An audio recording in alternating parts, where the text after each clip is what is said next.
Om Agyantimirandasya Gyananjana Shalakaya Chakshurunmilitam Yena Tasmai Shri Gurave Namaha Shri Chaitanya Manovishtam Stapitam Yena Bhutale Swayam Rupa Kadamayam Dadati Swapadantikam Vandeham Shri Guru Shri Utaha Padakamalam Shri Gurun Vaishnavamscha Shri Rupam Sagrajatam Sahagana Raghunatam Vitam Tam Sajivam Sadvaitam Savadutam Parijana Sahitam Krishna Chaitanya Devam Shri Radha Krishna Padan Sahagana Lalita Shri Vishakan Vitamscha He Krishna Karuna Sindhu Deenabandhu Jagatpate Gopesha Gopika Kanta Radha Kanta Namostute Tapta Kanchana Gaurangi Radhe Vrindavaneshwari Vrishabhano Shute Devi Pranamami Hari Priye Vancha Kalpatarubhyascha Kripa Sindhuvyevacha Patitanam Pavanebhyo Vaishnavebhyo Namo Namaha Jai Shri Krishna Chaitanya Prabhu Nityananda Shri Advaita Gadadhar Srivasadi Gaura Bhakta-vrinda Hare Krishna Krishna Krishna Hare Hare Hare Rama, Hare Ram, Rama Rama, Hare Hare. Hare Krishna. I'd like to welcome all of you all for the Gita classes. We are on 7th chapter of the Bhagavad Gita, which is entitled as Knowledge is Absolute. So far we have discussed the first two sections of the 7th chapter. First we discussed the concept of hearing, how knowledge is acquired by hearing from the right source. And then we spoke about Krishna giving us many reasons, almost 15 reasons, how we can perceive him in day-to-day life. Now the third section of this chapter is known as accept or reject. So in this section, we are going to see why people accept Krishna and why people don't accept Krishna. So we are going to see 4 reasons why people accept Krishna or the kind of people that come to Krishna. And there are 4 types of people who don't come to Krishna. That's what we will see in this section basically. So in this section, there is a very beautiful verse that Krishna brings out a very interesting concept in the Gita. And this verse is considered to be one of the most important verses of the Gita from the point of view of a sadhaka, somebody who is trying to practice spiritual life in today's world. And this verse actually answers many of the complicated questions that we have in our lives about temptations, about our difficulties in giving up some habits and things like that. Krishna says in this verse, this divine energy of mine, consisting of the 3 modes of material nature, is difficult to overcome. But those who have surrendered unto me can easily cross beyond it. So this verse brings us to the first question about why people can't understand Krishna. So essentially, there is a concept that the scriptures often talk about which is known as moha. Mohitam abhijananti. That means under the effect of illusion, people don't understand God, understand Krishna. So there are 3 reasons why somebody cannot understand Krishna. Or rather, even if you see it from the practical life aspect, there are 3 reasons why people are affected by illusion. So who are the type of people who are affected by illusion? First is somebody who is drunk. A drunkard is in complete illusion of what the reality is. Now you can't go to a drunkard and expect him to talk something sober. Naturally, drunkards will speak something weird only. Their understanding of life and their understanding of situations around them will always be weird. There were 3 drunkards who were going in a taxi. All of them are totally drunk. The taxi fellow, he understood that these people are totally drunk and they are not able to understand. They're in total illusion. So they sat in the taxi and they told him, take us to church gate. This fellow started the engine and put it off. He said, "Paunch gaye." The first drunkard, he said, "Thank you," and he got down. The second drunkard paid the money. The third drunkard gave him a tight slap. So the taxi driver, he thought maybe this fellow didn't drink too much, so he knows the reality. So he said, the third drunkard, he said, "Next time drive carefully, otherwise you would have died in an accident." Totally all of them were in illusion, basically.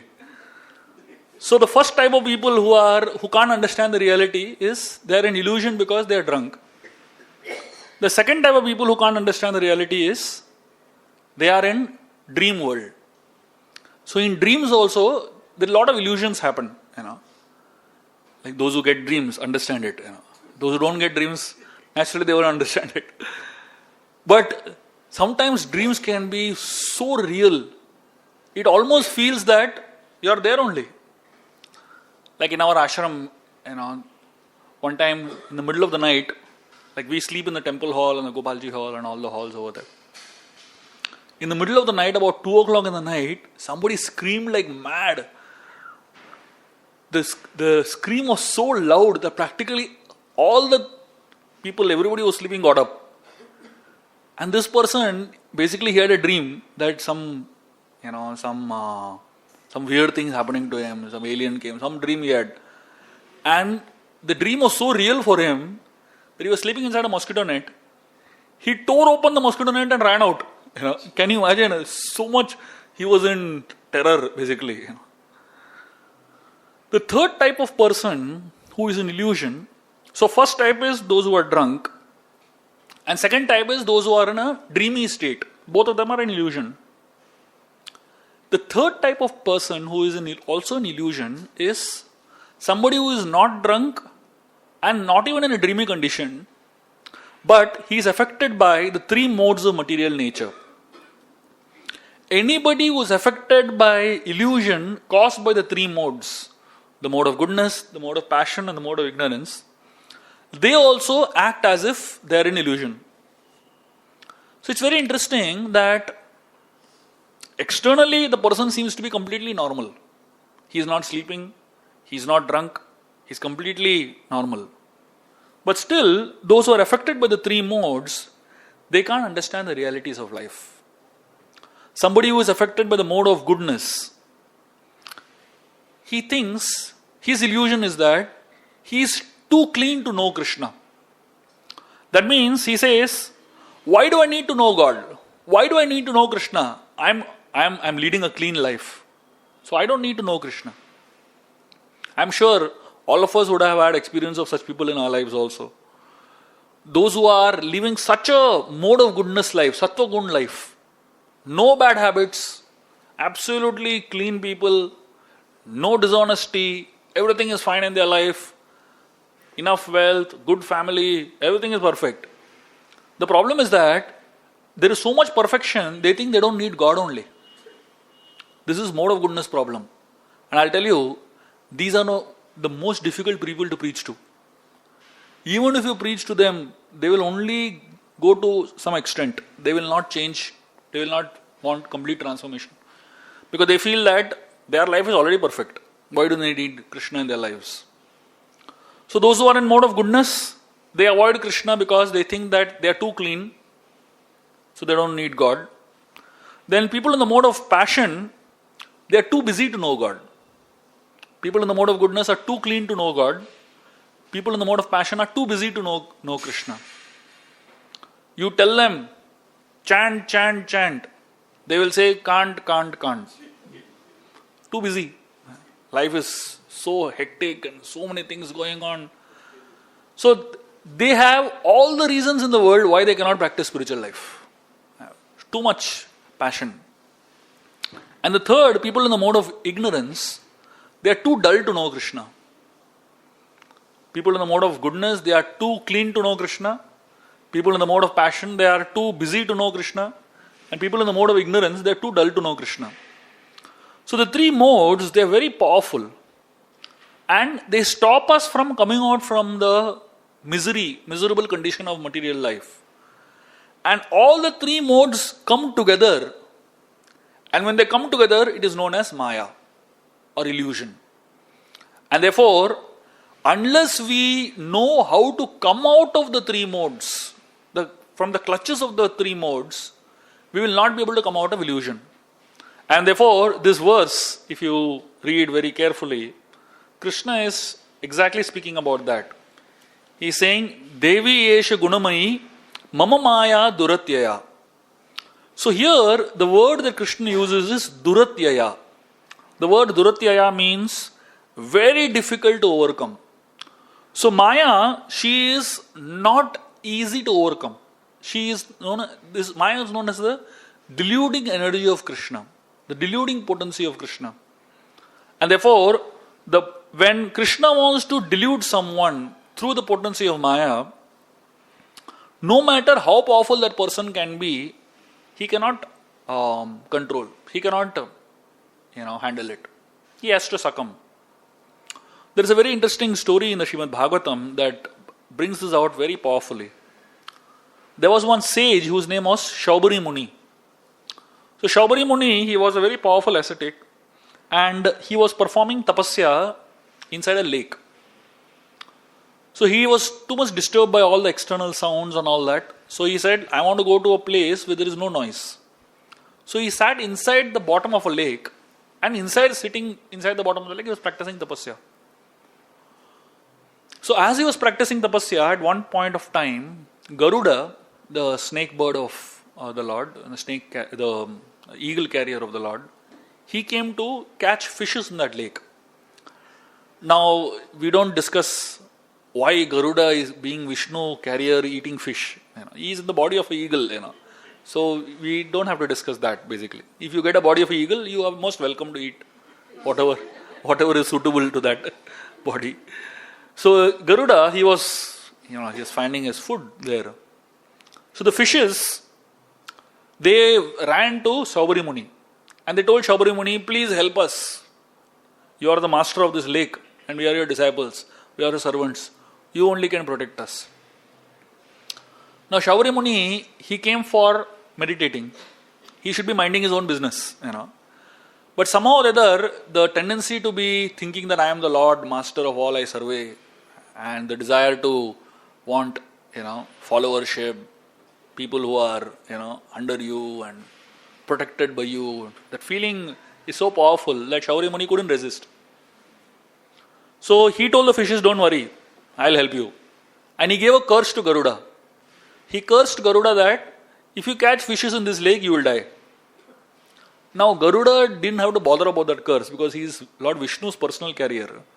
But Garuda was a great humble devotee. So he said, okay, fine, I will not come here. So Garuda went away. Then Shubha Muni's illusion that he is the controller, he is the master of this whole lake, it grew a lot. One day, something very interesting happened. And this is how Krishna's Maya Shakti works. Illusory energy works. That very same fishes whom he saved, one day he saw two fishes mating. Now, when you look at fishes, first of all, you can't understand which is a male and female fish. God knows how this fellow understood more details about what the fishes were doing, basically. And somehow, when he saw those two fishes enjoying themselves, in his mind he started thinking, what if I also enjoy like this? And the thought became very intense and he came out of the lake and then he went to one king and he got married to all his daughters. He got married to 50 princesses. Can you imagine? And then after a long period of time, he understood that he actually fell in a trap of illusion. The word Duratyaya means very difficult to overcome, very powerful. So, illusion is something that is very powerful to overcome. It's not easy to overcome illusion. And especially the modes give you illusions at different levels. They make you feel that you are the controller. They make you feel that you are the enjoyer. They make you feel that you are the master. They make you feel that, everything around me is happy, it's nice. So essentially, Maya is very difficult to overcome. The main motivation here with this particular verse, what Krishna is trying to teach us or trying to tell us is, this particular Maya is Duratyaya. She is very tough. So, Krishna is trying to say that you need to fear Maya. Now, this is something that you will not hear anywhere in any of the organizations that you may go to, The whole concept of this world is illusory and this world, the material energy is dangerous, is something that is exclusively you will hear in ISKCON only. And you have to have a healthy fear of material energy of the Lord. This is something that you will hear only in ISKCON. You know why? Because most people in this world are happy to be an illusion. Most people in this world are happy to be an illusion because there is some joy there also. So people prefer that type of joy. And therefore, nobody will ever tell you that we want to experience a higher joy. So for most organizations, you will find ways of enjoying in this world. You will find ways of being happy in this world. You will find ways of how to mitigate miseries in this world. You will find ways of how not to be affected by negativity in this world. All that you will find. But how to overcome illusion in this world is something that you will not find anywhere. That's what Gita offers us. So Krishna is trying to say, you have to fear Maya. Srila Prabhupada one time, he was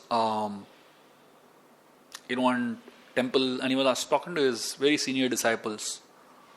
And he was telling them, he was making a statement. He said, Maya cannot touch me.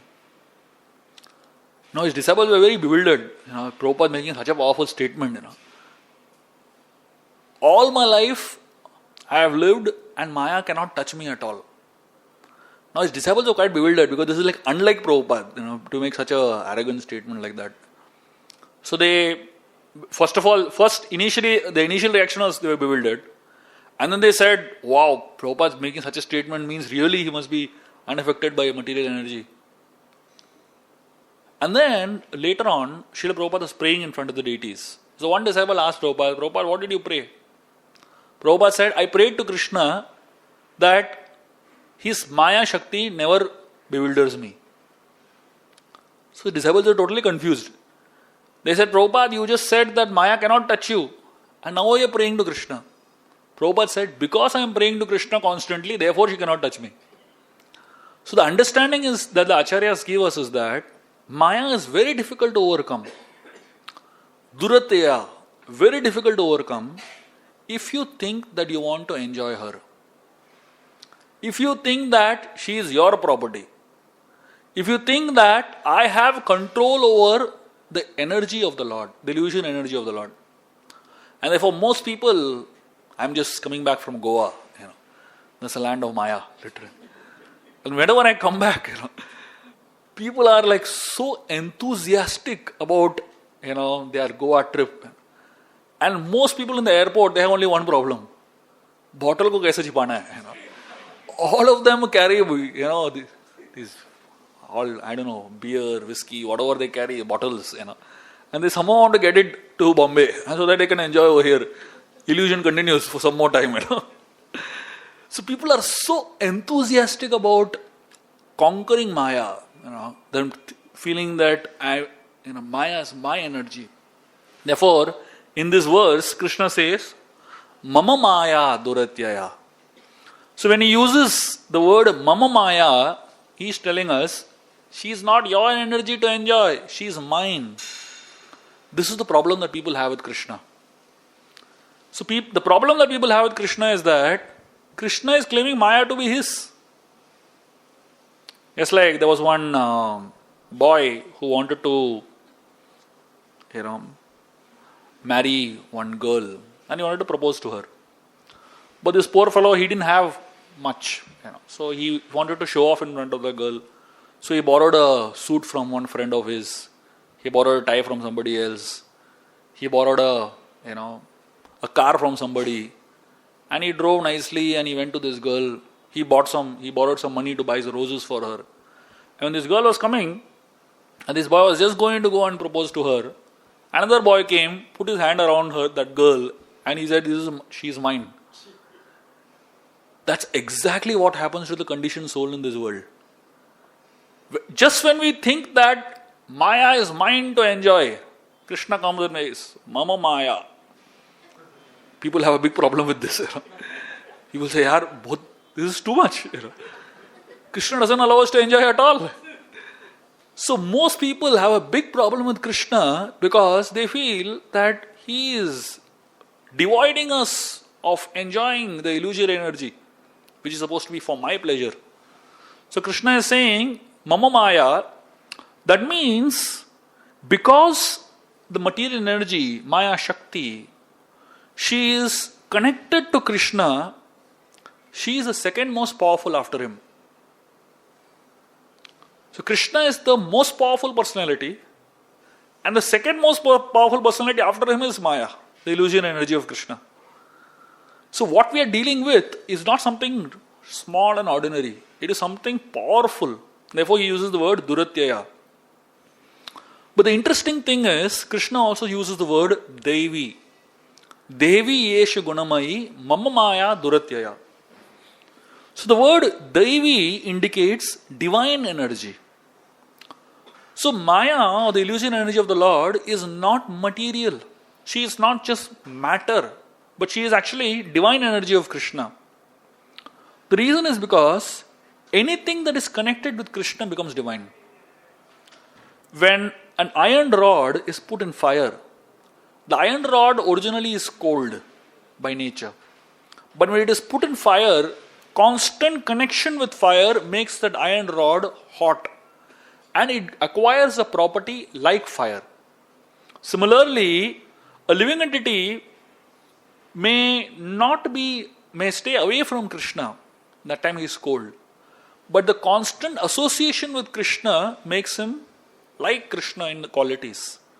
Similarly, the divine energy of the Lord, Devi Yesha Gunamayi, because she is in constant touch with Krishna, she is not ordinary, she is not material, but she is divine.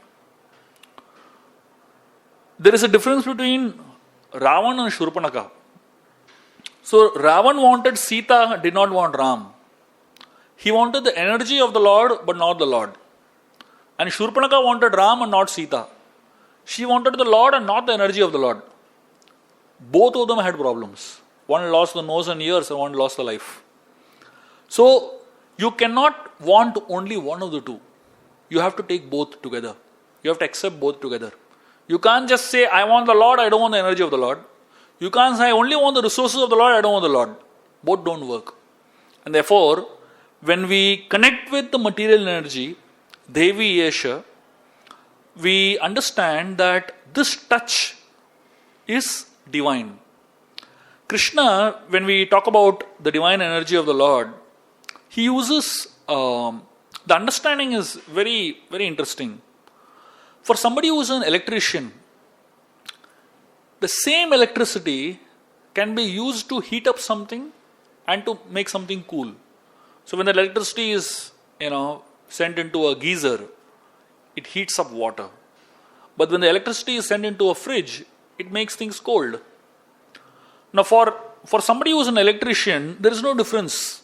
For him, it's the same energy, but he has to just convert from one appliance to another. But for the cockroach who is sitting inside, if he is sitting inside a geyser, he will feel extremely hot. If he is sitting inside the fridge, he will feel cold. So that means for us, from the Lord's point of view, the energy is same. Whether it is, the divine energy or whether it is the illusory energy, for him, the same personality. Electricity is same for an electrician. But depending on how the application is, the effects are different. Similarly, for us, when we see the same personality, the same energy of the Lord from two different points of view, when we want to enjoy the energy of the Lord, we find the Maya Shakti very powerfully manifesting. But when we think of serving the Lord, the same Maya Shakti transforms. And therefore, these two forms of Maya is Durga and Radha. So, Srimati Radharani is the motherly, kind, sweet and divine form of this energy. The same energy. But when she shows her ferocious form, she takes the form of Durga. So it is two for us, but it is one for Krishna. And therefore, Maya, her role is she works over time to inspire a devotee to come closer to Krishna. So all the troubles that Maya gives us is nothing but only one reason to help us connect with Krishna more strongly. To help us understand there is nothing in this world. So for most people in this world, the material energy of the Lord, it helps them stay in this world. This world is a prison. And Maya's role, Durga Devi's role, is to make sure that we stay in this prison. And therefore, every few months, new iPhone gets launched, iPhone 7, iPhone 7 Plus, aata rahega continuously. Why? Why these upgrades happen? Why these newer and newer things happen? Just to keep us an illusion that something more is coming. Don't worry. That keep the excitement on. That it's worth, life is worth staying here. तो उसके लिए सब नया नया आता रहता है. New jewelry, new dresses, new cars, new holiday destinations. All this is just to create that sense of wanting to stay on. So for those who are non-devotees, those who don't connect with Krishna, with the divine energy of the Lord, Maya Shakti works to make sure that we stay here. We may be miserable, but essentially a few drops of nectar if we get here and there, we are happy. Bas ho gaya. There was one devotee, when in his initial days, he had a very interesting experience. He was planning for a holiday to go to Hawaii. Long time he planned, saved a lot of money to go to Hawaii, and finally it happened. So practically all his savings he put into that holiday, and he reached Hawaii, inspired to go into the beaches of Hawaii and enjoy himself. So when he ran to the beach, he realized that the sand is hot, burning hot. So he started running and jump into the water, so it will be cold inside the water. Just when he was going to jump into the water, there was a big board over there which said no swimming here, dangerous waters. So he was thinking, I can't stand on the sand, it's hot. I can't go into the water, it is dangerous. What do I do now? I paid so much money. So he said, let me find a tree and I'll stand under the tree, so at least I'll enjoy the shade. Worth so much money. So he found one tree and he went and stood under the tree, thinking that I am happy over here. That's when he found a lot of scorpions roaming around that area. So he started panicking. He can't go inside the water, can't stay on the sand, can't stay under a tree also. That's when he realized that's exactly the nature of the material world. That's exactly the nature of the illusory energy of the Lord. What you think is going to give you pleasure always has an asterisk mark somewhere. Unfortunately, the asterisk mark is so small you can't see it in the beginning. Because illusion, when you are in illusion, you can't see that asterisk mark. You will see everything else except that asterisk mark. But when you come out of illusion, you only see the asterisk mark. You don't see anything else. That's the problem. So Maya Shakti, the whole plan of Maya is to help you not see that asterisk marks in the beginning. And later when you are suffering, only see the asterisk marks. That's the role of Maya. But when the same Maya, when you approach it from the point of view of wanting to serve Krishna, wanting to connect with Krishna, she starts showing the divine form. And that's what Srimati Radharani is. We recently had Radhashtami. Radhashtami is a festival where we really understand that here is a person who can help us come out of this illusion. And therefore, Krishna here, he is talking about the first two verses stanzas of this verse talks about how complicated Maya Shakti is. Devi Isha Gunamayi Mama Maya Duratyaya. Then in the next two verses, two stanzas, he's talking about how we can overcome this Maya Shakti. He uses the word Gunamayi. The word Gunamayi means, Guna it means ropes. It also means the three modes of material nature. So it says, Devi Isha Gunamayi Mama Maya Duratyaya. So how does Maya operate? How does Maya keep us in illusion? Through these three modes. The mode of passion, the mode of goodness, and the mode of ignorance. So these three modes, they kind of tie us up and they keep us in this material world. So the question is, how to get free? Somebody who is free can only free you. Somebody who is tied cannot untie somebody who is already tied. Similarly, the understanding is, when we connect with somebody who is free, the spiritual master, who is a representative of Krishna, when the spiritual master speaks, he is actually speaking the will of Krishna, the will of the Lord. And to the degree we actually accept the will of the Lord coming through the words of a spiritual master, through the words of Guru, we can get free from illusion. So the choice is simple. Either we surrender to Maya or we surrender to Krishna. When we surrender to Maya, we have to remember it is actually indirectly surrendering to Krishna only. Why? Krishna says, Mama Maya. So somebody who is a fool, he thinks, I will not surrender to Krishna. I will enjoy myself. That means he's actually thinking of enjoying him. When he says, I enjoy myself, what means what? I'll be in illusion. I'll be under the control and influence of Maya. That means I am not surrendering to Krishna directly, but I am indirectly surrendering to the energy of Krishna, to the Maya Shakti of Krishna. And therefore, when we agree to surrender to Krishna directly, we are actually agreeing to surrender to the parampara system, to the disciplic succession. So, the only power that can save us from Maya's influence is Krishna's grace. And how does Krishna's grace come? In the morning we sing this prayer, Yasya prasada Bhagavad prasado, Yasya prasada nagati kutopi. It means that one who gets the mercy of Guru gets the mercy of Krishna. And one who does not get the mercy of Guru does not get the mercy of Krishna. And therefore, for all practical purposes, the way we can come out from the illusory effect of Maya is through the words of the spiritual master.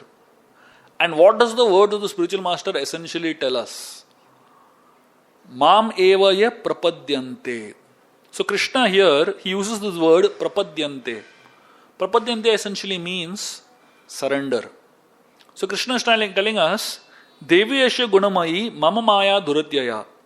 The divine energy of mind, she is very, very complicated, very, very tough, very, very harsh. Duratyaya, very tough. Because she binds you with the three modes of material, Gunamayi. And he says, this is my energy. And how do you come out of this? He says, the way to come out of the divine, of the clutches of Maya is, Mam evaya prapadyante, Mayam etam tarantite. Tarantite means, I will deliver you, or you will be able to overcome it. How can you overcome it? The way to overcome it is, Mam prapadyate. Prapadyante means, surrender unto Krishna, and that will help you overcome the effects of the illusory energy of the Lord. Now, what is the meaning of surrendering to Krishna? When we connect to the spiritual master with the divine parampara system, the spiritual master helps us connect with Krishna, surrender to Krishna. There's a very interesting story about a sage named Parashar Bhatta. This happens in South India. So one time, this Parashar Bhatta, he was telling a story about a hunter. This hunter was catching rabbits. And interestingly, when he was trying to catch rabbits, one day he went to catch a few rabbits. And somehow he ended up getting none. He didn't get any rabbit. So they asked him, how did you not get a rabbit? And this hunter, he mentions why he didn't catch a rabbit that day. So these rabbits, instead of running away from him, they ran towards him. And all the rabbits, somehow, they sat on the feet of the hunter. When this hunter saw these rabbits on his feet, touching his feet, he felt compassion. He said, I can't catch these rabbits. They've taken shelter of me. And he actually did nothing to them. He just left them. So Parashar Bhatta was telling this story, and he was telling that this is how the Lord, if a hunter who is cruel-hearted person, his heart melts if somebody is surrendering to him, will the Lord not accept us if we actually take shelter of him? And therefore, instead of running away from Maya, what we need to do is run towards Krishna's lotus feet. Run towards Srimati Radharani's lotus feet. And when we run towards the lotus feet of the Lord, and we catch the lotus feet of the Lord, then Maya cannot catch us. Just like many years back, there was one devotee who was, supplying papers, newspapers, and during the summer holidays. So he had a very interesting experience. So there was one particular house where he would never venture into because there was a massive dog over there, looked like a tiger only. So somehow one day he had to go in because he had to give a bill or something like that. And he was just praying intensely that this dog doesn't, spot him and doesn't come out. Exactly when he stepped into the house, this dog pounced on him, barking loudly, showing its teeth. And this man, he was trembling. He thought he is finished. Exactly at that time, the owner came and he said, Tommy, come here. And this dog, which is looking at tiger, became like a cat, started wagging his tail and went and sat below the feet of the owner. And this person has a very interesting realization. This is exactly how the energy of the Lord operates. When the energy of the Lord realizes that we are going to harm the master, or rather we are going to enjoy the resources of the owner without the permission of the owner, then the divine energy of the Lord becomes very ferocious. Like this dog was attacking this person thinking that he has come to harm the master. And when the dog realizes that this person is not a thief, he is not a criminal, he is not coming to harm my master, he has come to serve my master, immediately the same energy, the same dog becomes like a cat only literally. Becomes very docile. So similarly, the divine energy of the Lord assumes two forms. Depending on how you approach the Lord. If you approach the Lord with envy, thinking that I am going to enjoy this energy, thinking that this is Mama Maya, then the Lord says, let him face the real form of Maya, the dangerous form of Maya. And then when we are sweating it out, when we are really in big trouble and we surrender to the Lord, and then the same Lord, he looks at the divine energy of the Lord, his own divine energy, and transforms it. And therefore, the way in which we deal with the energy of the Lord is by surrendering to the Lord. Mama Maya, Mam prapadyante, Mama eva prapadyante, Mayam etam tarandite. Then the Lord promises us that He will take care of us.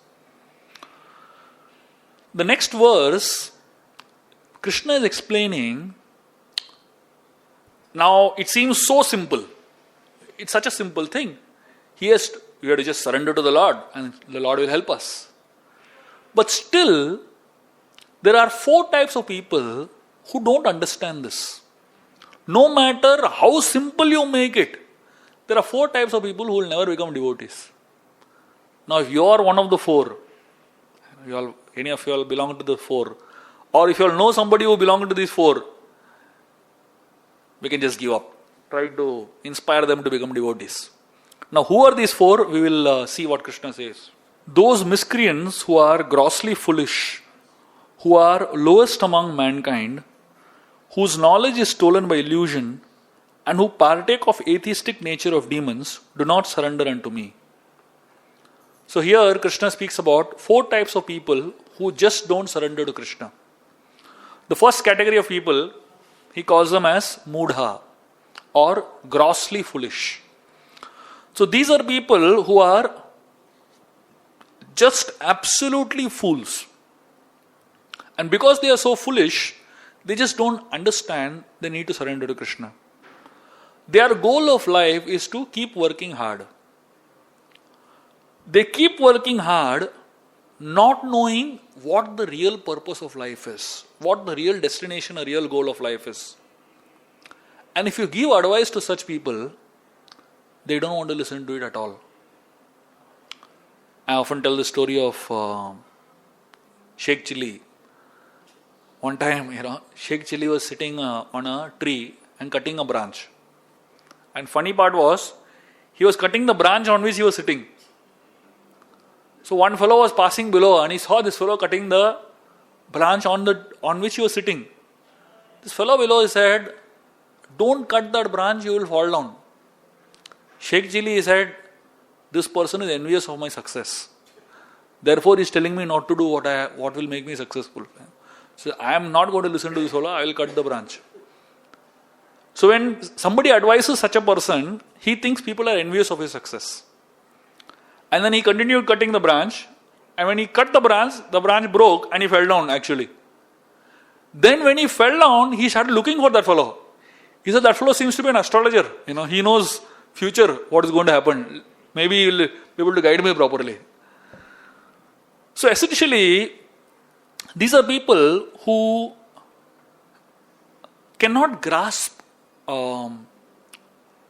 deep subjects because their intelligence is very weak.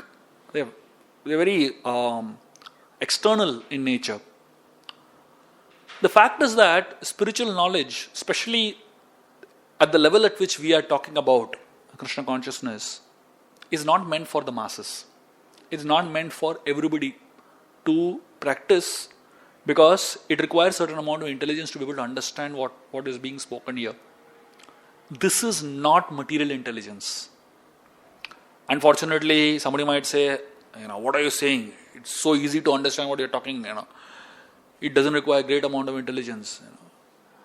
That's not the kind of intelligence we're talking about. The kind of intelligence we're talking about is not IQ levels. It's not about your ability to retain data or process logical information. That's not the kind of intelligence we're talking about. This is a different type of intelligence, which is a very deeper aspect of intelligence. And therefore, such people who are mudha, grossly foolish, they cannot differentiate between what is spiritual and what is material. And therefore, because of their lack of knowledge, they don't surrender. There was a man who was told by his grandfather when he was on his deathbed that "I have hidden a valuable treasure for you. If you find it, you can keep all that for yourself." And this grandfather, he didn't really give any good idea about where the treasure is. And he died. This man practically went around every place that his grandfather visited in his life to find this treasure. He spent like good 30-40 years trying to find this treasure. At the end of the whole journey, he came back and he found the treasure in his backyard of his house. The grandfather hid it just at the back of his house. So these are the kind of people who are looking for treasure everywhere. They think that this enjoyment is going to give me happiness, that is going to give me happiness. They keep finding it everywhere except within. So these are people who are extremely ambitious, and to achieve their goal, whatever they consider their goal, they will do anything. These are people who feel that enjoyment is in things. So I don't need any morality to be able to achieve the goal of my life, which is to earn money. Therefore, they are called as grossly foolish. So such people, to be able to succeed, they make their own lines of morality. Just like there were two boys who were, shooting with a bow and arrow. One boy, every time he would shoot, he would hit the third, fourth, sometimes seventh, like that.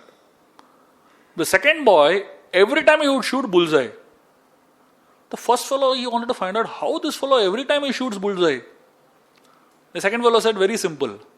I shoot first, then wherever the arrow goes, I make the bullseye around it. Naturally, every time it's bullseye. Srila Prabhupada, he defines what is morality in the first episode of Back to Godhead magazine.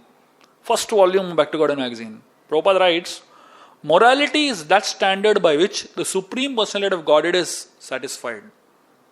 Is pleased. Samsiddhir haritoshanam. That's what morality is. Morality is not what you or I think is right. For somebody, morality means what? Offer whatever you get to Krishna. One fellow, he would drink wine, putting tulsi in it, offering to Krishna and drink. That's morality for him.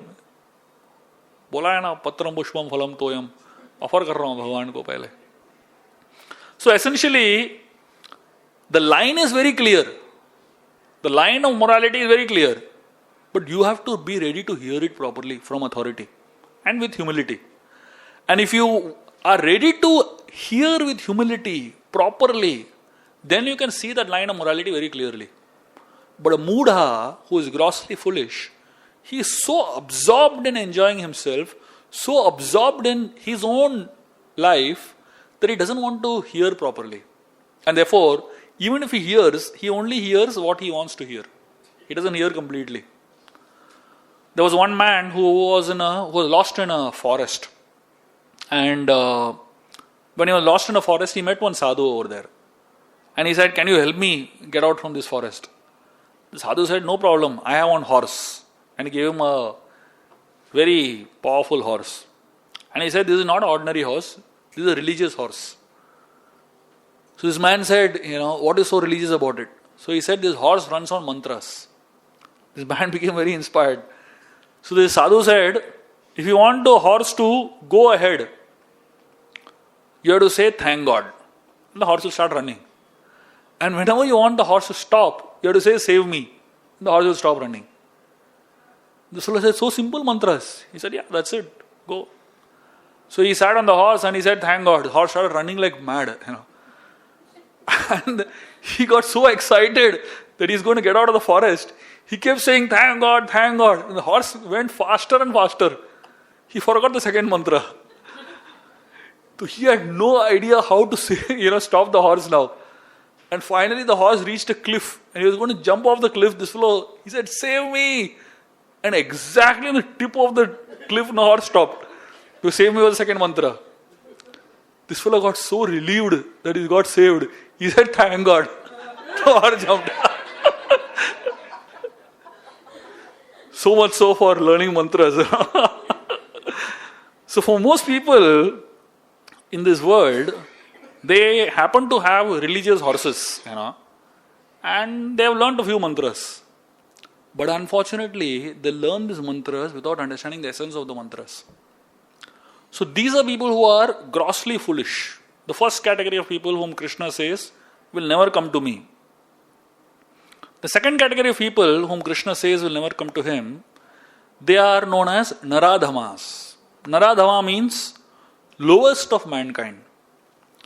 Now, interestingly, when Krishna is talking about this category of people, Naradhama, so these four categories of people that we are talking about, he calls them as Dushkritino. The word Dushkritino means miscreants. And it's very interesting how Krishna uses such a word for these people. Now, these are not people who are actually rogues and thieves in prisons. These are people commonly there in society, like you and me, but who have these four qualities. And Krishna calls them as Dushkritino, miscreants. So the first category we saw are grossly foolish, who are only interested in the concept of enjoying. They don't want to understand anything deeper. The second category is Naradhama, means lowest of mankind. These are people, so they are not uneducated people. They are socially, politically, very highly educated. They are materially updated people. They are sophisticated people. They are educated people.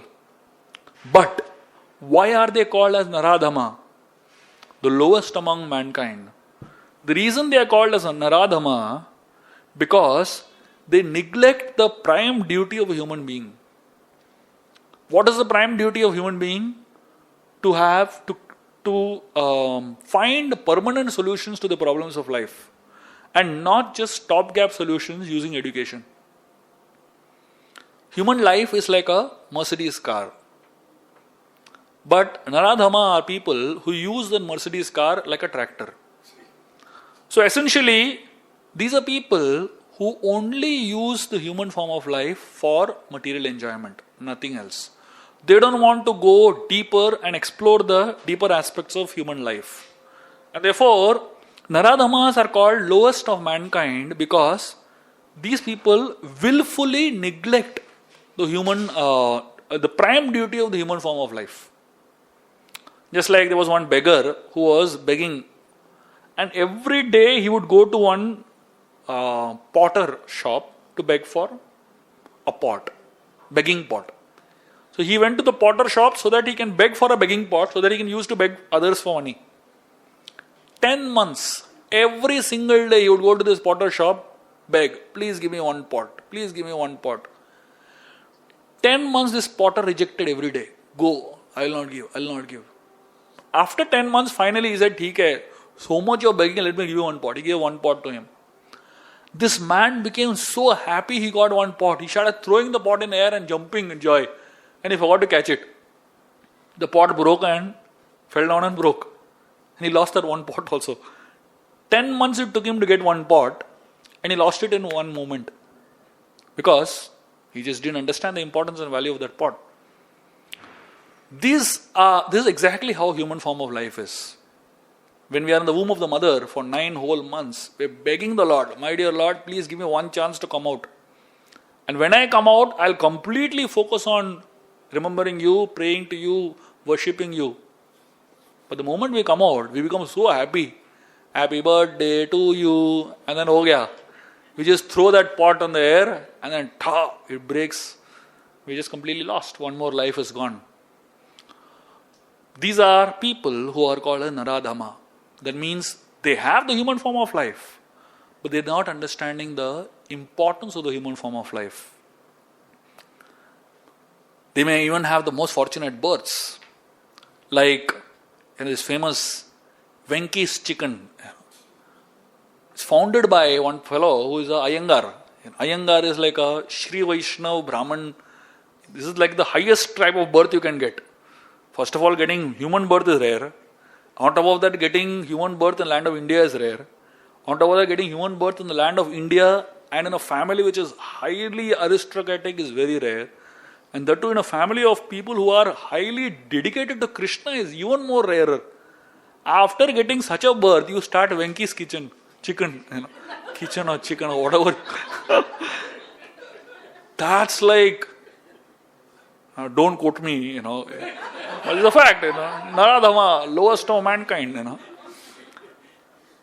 Just like, there was one scientist who took a frog and he put the frog in hot water, boiling hot water. As soon as the frog was put in hot water, this fellow jumped out. Naturally, it's so hot. Then he put the frog in cold water and he slowly started heating it. And the frog, the temperature started increasing. Boiling point, still the frog is not jumping out. Finally, the frog died in that water only. That's exactly how people who are Naradhamas are. That means, once you are in a comfort zone, you don't want to get out only of it. Slowly death is approaching. Temperature is increasing. Hair is becoming white. Teeth are falling slowly out one by one. Wrinkles come on the skin. And then all kinds of diseases start coming one by one. Body is not functioning. निकलने का सोच नहीं रहे. Just somehow or the other. चलेगा, adjust कर लेंगे. थोड़ा इधर, थोड़ा उधर. Somehow we'll adjust. And then somehow or the other, life goes away. And then we feel when it's too hot, no time to get out only. This is the second kind of people. The third kind of people Krishna says is Maya Aparata Jnana. Maya Aparata Jnana means these are people whose knowledge is stolen by illusion.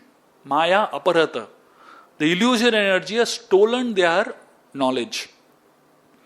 So, so these are people who are highly educated, even in the scriptures. But these are people who misinterpret the scriptures to suit their needs.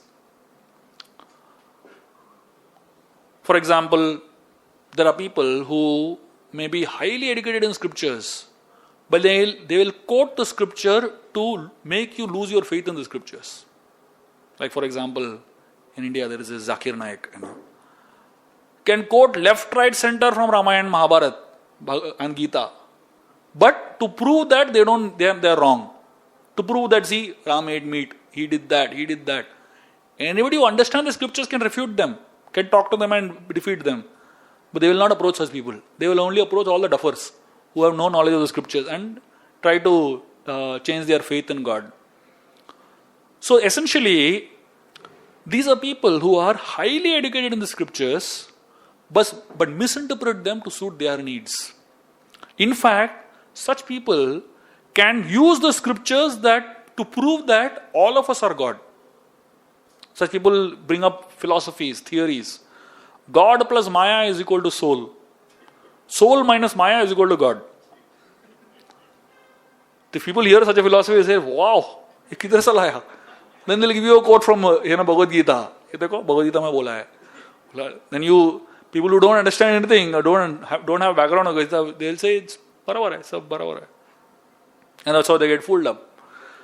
So, while the second group lacks intellectual power to understand, this third group suffers from too much intellectual power. Too much intelligence also makes you in illusion.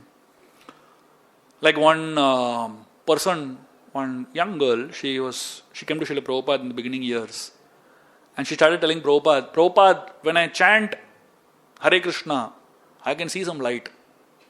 Prabhupada said, keep chanting, light will go away.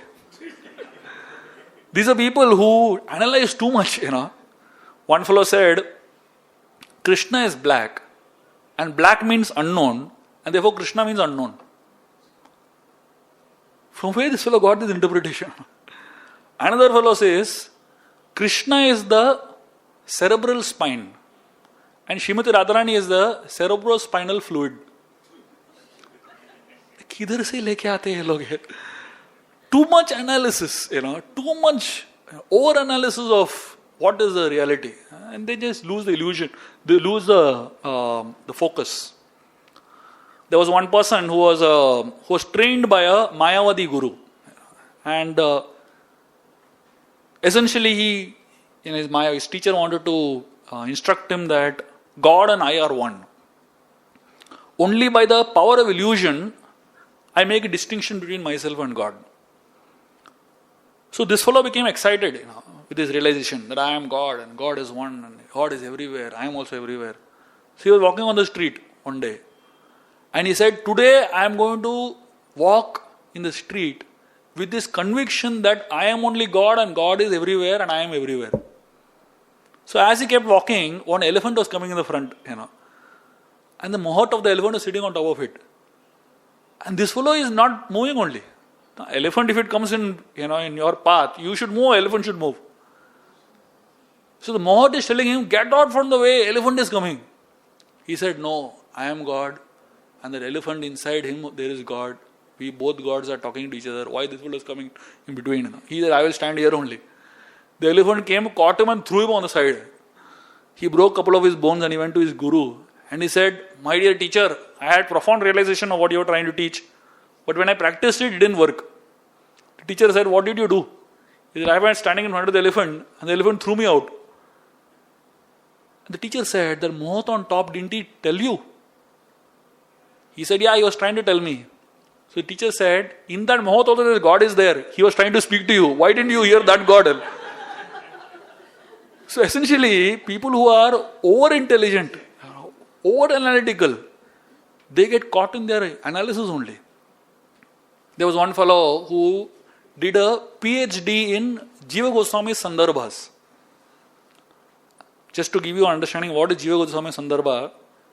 Vyasadev's highest writings is Srimad Bhagavatam.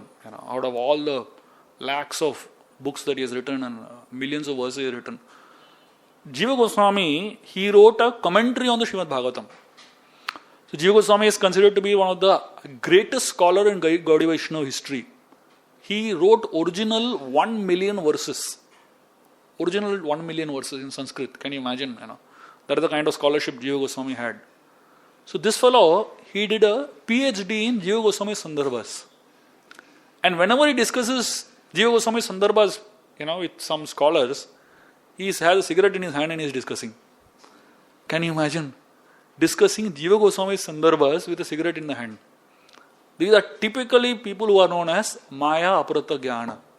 Knowledge is there, but their intellectual ability is stolen by the illusory energy of the Lord. That means theoretically they will know everything. You will find a lot of people in the market like this. 700 verses of Bhagavad Gita by heart. But you ask them whether they have faith in Krishna, they have no faith in God. They have no faith in Krishna's existence only. This is typically Maya Aparata Jnana. And the fourth category of people who are known as Dushkritina, who will never have faith in Krishna, who will never surrender to Krishna, is Asuram Bhavam Ashrita. That means these are people who are demoniac in nature. That means their nature is demoniac. So these are people who they have hatred towards God in their heart. And in spite of, no matter how much you try to convince them, they will have absolutely no faith that God exists. Outright atheists. And you'll find them in millions today. And probably this is like the greatest group in today's world. So that means these are not people who don't believe that God exists. They believe that God exists, but they feel they can kill God. Typically, Duryodhana in the Mahabharata, he knew that Krishna is God. He knew that what he is doing is wrong. But he had great conviction that I am not going to follow what Krishna is saying, and I don't care if Krishna is God. So these are typically known as Asuram Bhavam Ashrita. They are demoniac in nature, and because of the demonic nature, they just cannot accept God in their heart. So these are the 4 types of people that Krishna speaks about. So just summarizing whatever I spoke today.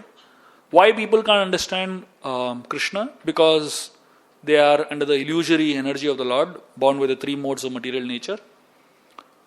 The second, we spoke about how we can overcome the 3 modes of material nature only by surrendering to Krishna.